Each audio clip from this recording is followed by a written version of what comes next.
Beyler kalk kalk kalk kalk kalk. Acil durum kodu geldi kalk. Kalk hadi oğlum kalk kalk kalk hadi. Operasyon mu var? Lan bu ne hal sen böyle mi uyuyorsun? Sen böyle uyumuyor musun? Postalları çıkarsaydın bari be. Aga ben postalları çıkarınca kendimi çıplak gibi hissediyorum ya. Abi yuh ya. Oha. Hadi ben sizi dışarıda bekliyorum hadi. Lan adam rüyasında bile çatışacak ya. Hadi kalk kalk hazırlan hadi.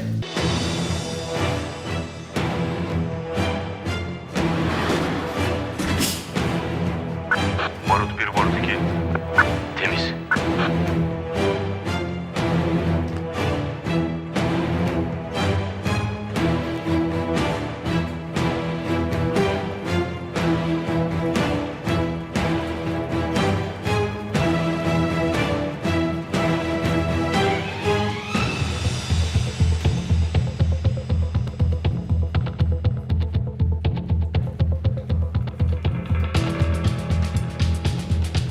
Temiz.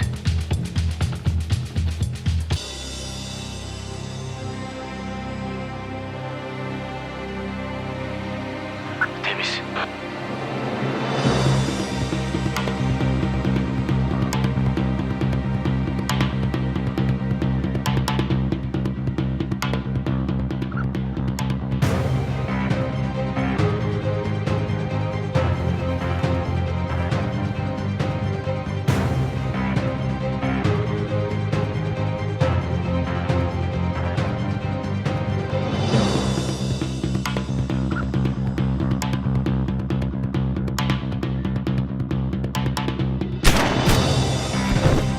Temiz.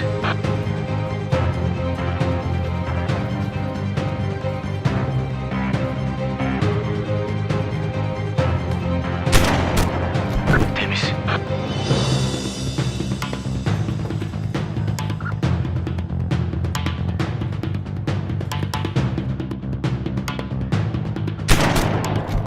Temiz.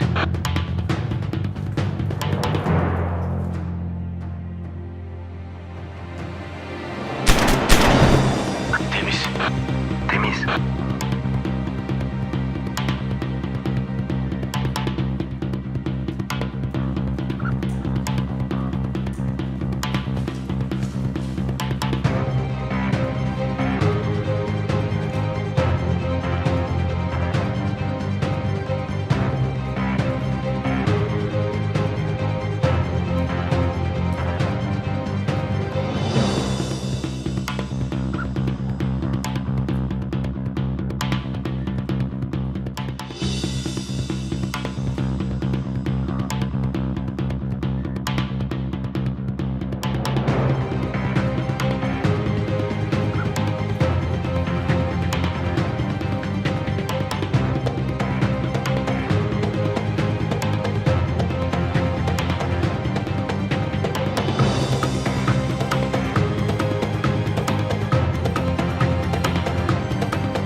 Temiz.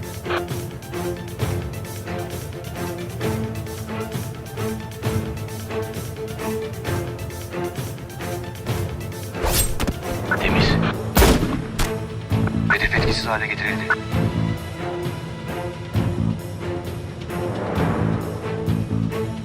Temiz.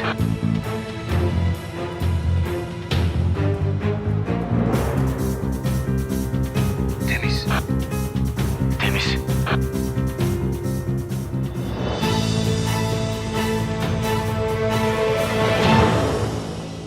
Başardınız.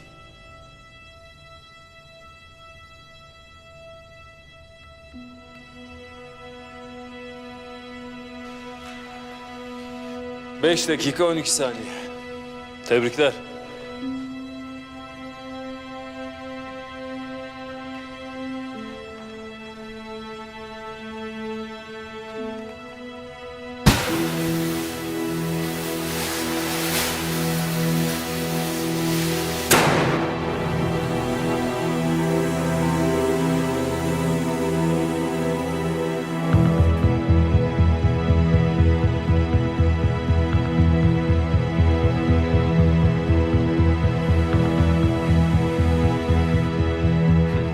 rehavet. En büyük düşmanımız. Göz kırpma süresi kadar bile gaflete düşmeye hakkınız yok sizin. Al işte bütün tim gitti. Karşınızdakiler hain. Alçak. Acımasız. Kahpe. Tilki kadar kurnaz. Siz daha kurnaz olacaksınız. Daha dikkatli olacaksınız.